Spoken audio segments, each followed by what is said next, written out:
మీ అందరికీ వందనాలు. మీరందరూ ఎలా ఉన్నారు?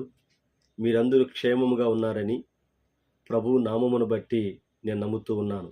మరి ఈరోజు బైబిల్ గ్రంథంలో నుండి ఫిలిప్పీయులకు రాసిన పత్రిక 3వ అధ్యాయము 10వ వచనాన్ని చదువుకుందాం. ఆయన శ్రమలలో పాలువాడనగుట ఎట్టిదో ఎరుగు నిమిత్తమును సమస్తమును నష్టపరుచుకొని వాటిని పెంటతో సమానముగా ఎంచుకొనుచున్నాను అని పౌలు గారు చక్కగా ఈ మాటను తెలియజేస్తూ ఉన్నాడు.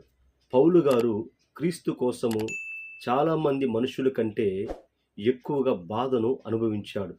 ఆయన శరీరమైన సంఘము క్రీస్తు జీవములో పాలు పొందాలి అంటే, ఆయన సహవాసాన్ని మరింత సంపూర్ణంగా అనుభవించాలి అంటే, ఆయన బాధల్లో కూడా పాలు పంచుకోవాలని అతనికి తెలుసు. ఫిలిప్పీయులకు రాసిన పత్రిక 2వ అధ్యాయము 21వ వచనం చదువుదాం. అందరూ తమ సొంత కార్యములనే చూచుకొనుచున్నారు గాని యేసుక్రీస్తు కార్యములు చూడరు అని వాక్యం తెలియజేస్తూ ఉంది.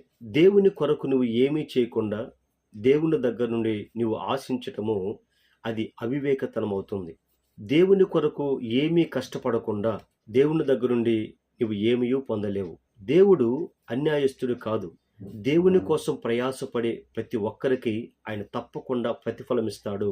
సంఘములో కొంతమంది దేవుని పరిచర్య చేయరు, అలాగే బయటికి వెళ్ళి దేవుని సువార్తను ప్రకటించరు.